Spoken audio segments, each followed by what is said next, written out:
Sebenarnya ini salah satu hal yang nggak gue suka sih, tapi gue ngerti kenapa orang ngelakuin hal ini. Itu ngebantuin orang lain tapi punya tujuan atau mencari keuntungan untuk diri dia sendiri sih. Atau cari kredit lah dari hal itu karena udah ngebantu orang.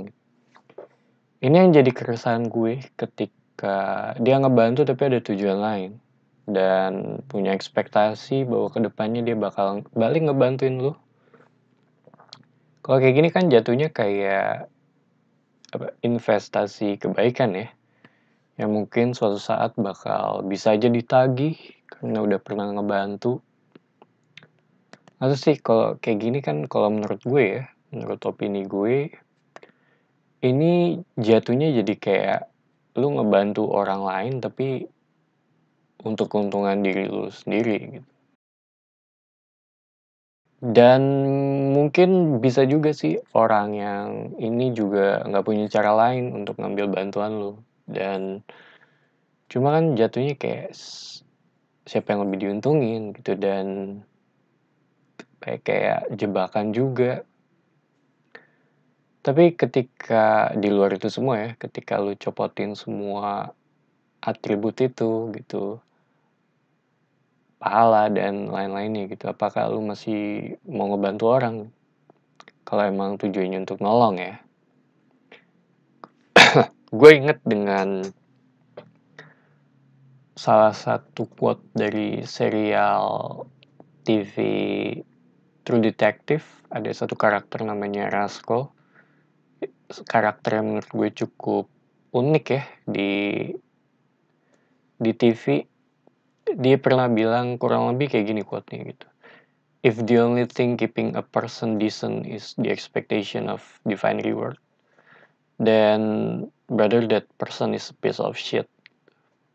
Menurut gue itu benar sih. Kalau lu ngebantu orang tapi punya ekspektasi dapat pahala gitu, ya nggak apa-apa juga sih, itu kan hak lu juga gitu. Cuma kan jadinya yang kayak gue bilang tadi, lu ngebantuin cuma jadinya kayak untuk diri lu gitu dan buat investasi ke depannya sih.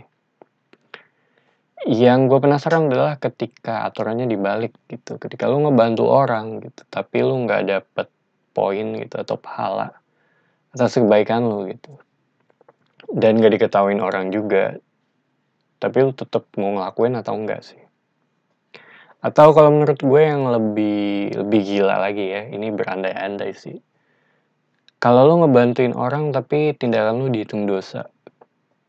Jadi lu kayak semacam berkorban lah buat dia gitu. Lu masih mau tetap ngelakuin hal itu atau enggak gitu. Jadi tuh ngebantu yang bener-bener tulus untuk ngebantu, tanpa perlu pahala atau timbal balik di kemudian hari gitu. Atau bahkan punya agenda untuk suatu saat nanti. Bisa juga sih. Karena gue percaya bahwa menurut gue nggak ada orang baik dan buruk. Adanya orang yang punya agenda. Yang punya tujuan, entah itu bisa sadar atau enggak. Dan cara dia ngelaluinya itu sih yang bisa benar dan salah. Kayak ngebantu ini gitu kan, lu bisa aja sih ngebantu tanpa perlu dipublikasiin ke orang lain atau tanpa perlu cantumin nama gitu, jadi sifatnya anonim. Walaupun itu kan semua sah-sah aja. Tapi mungkin ada hubungannya juga dengan aspek budaya kali ya. Kayak orang nikah kan lu ngasih, dan biasa kebanyakan mungkin akan ditulis namanya. Atau orang meninggal juga ngasih juga. Dilema juga sih kalau nggak cantumin nama, nanti dikiranya nggak sopan gitu karena lu nggak kayak apa ya, nggak ngasih. Ini beda ya, kalau di perusahaan kan ada yang namanya CSR gitu. Itu emang kayaknya emang perlu dipublikasiin, dan ya kan walaupun mengundang media, nanti media yang nulis dan publikasinya dari media biar lebih kredibel gitu dan bisa bangun trust juga dan bla bla bla bla bla. Dan seinget gue ini juga kayak kewajiban sih untuk ngejalanin good corporate governance ya di perusahaan gitu. Jadi jangan disamain sih dengan perusahaan ya, kebaikan orang dan perusahaan. Kemarin baru juga kejadian sama gue sih. Jadi seolah-olah tuh ngebantuin gue gitu, keuntungan buat gue. Padahal kayaknya dia deh yang lebih diuntungin. Kayak seolah-olah peduli gitu, padahal kayak dia yang dapat benefitnya. Dan menurut gue ya nggak apa-apa juga sih, sah-sah aja, itu kan haknya dia. Dan untungnya sih gue bukan tipikal orang yang suka minta tolong sama orang. Bukan karena gengsi ya, tapi karena lebih nggak pengen ngerepotin aja sih. Dan ya kalau buat orang di luar sana sih, kalau mau nolong ya nolong aja sih. Gue rasa di Indonesia juga masih banyak orang yang baik. Dan masih banyak orang yang mau ngebantu dengan benar-benar tujuannya tulus ya. Sebenarnya ada joke sih, cuma takut AdSense-nya belum nyala, udah bayar lawyer aja lagi. Tapi bisa juga nih, addict karena udah ngebantu orang. Kayak lu kan kalau abis ngebantu atau ngelakuin hal baik, kayak ada perasaan apa ya? Perasaan kayak, gue susah, cuma lu tau lah, lu pasti tahu. Kayak lu udah ngebantu orang, kayak ada perasaan berguna atau apa gitu. Dan bisa juga addict dengan perasaan itu. Kayak di film Fight Club kan, karakternya si Edward Norton addict dengan support group supaya dia bisa tidur.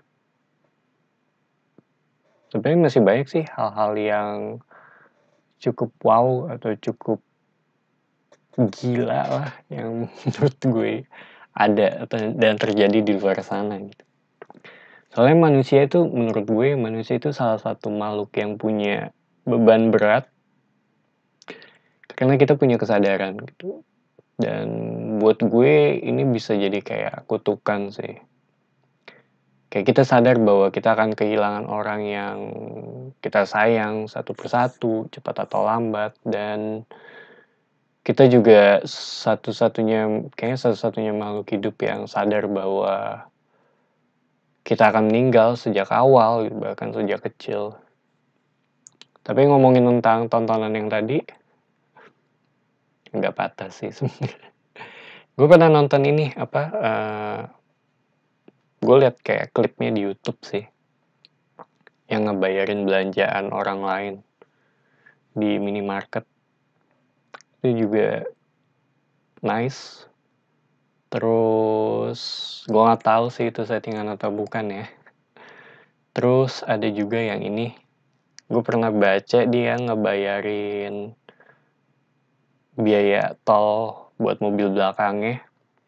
Itu juga hal-hal simple yang menurut gue nggak perlu effort lebih sih buat ngebantu orang. Dan ini waktu itu gue pernah nonton, ada orang yang kejepit satu orang, gue gak tahu, nyangkut di kereta di bawah relnya gitu. Dan orang penumpang sekitar situ rame-rame ngangkatin, gue gak tahu, kayak kereta subway deh. Ngangkatin kereta supaya si orangnya itu bisa keluar. Menurut gue sih, iya, idealnya lu ngebantu orang lain tanpa tujuan pahala gitu, atau tanpa ekspektasi dia bakal ngebantu lu suatu saat nanti ke depannya, karena nggak enak ya udah pernah dibantu. Tapi kadang banyak juga sih yang udah dibantu tapi jadi asshole. Kalau gue sih lebih suka ini, malah ngebantuin orang tapi yang nggak gue kenal gitu. Soalnya apa ya, kayak gue paling nggak suka dicap jadi orang baik sih. Kalau menurut gue beban aja sih untuk jadi orang baik. Dan iya, gue juga nggak pengen kredit itu, walaupun kadang penting juga sih. So thank you buat yang udah ngedengerin. Ini semua opini gue sih. Karena nggak ada cara hidup yang benar mungkin. Tiap orang punya stylenya masing-masing dalam ini semua. And anyway, thank you for listening. It's me, Patrick, signing off. Bye.